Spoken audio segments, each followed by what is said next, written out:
In this video, I'm going to show you how to add bangs to your hair on Facetune. So let's get started right away. First of all, you're going to want to open up the Facetune application. So go ahead and open it up. And once you are logged into your account, you can simply tap on the galleries icon at the top left corner to select your photo. Now from your galleries, simply select your desired photo and then you can proceed with editing your picture.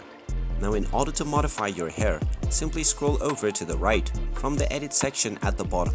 You can then find the hairstyle option which has a scissor icon. Just tap on it and now you can try various different hairstyles. Simply tap on your desired hairstyle and you can see how it will look.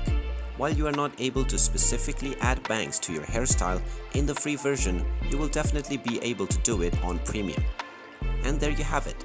That is how easy it is to modify your hairstyle on Facetune. If you find this video helpful, make sure you hit that like button and subscribe to our channel if you haven't done so already.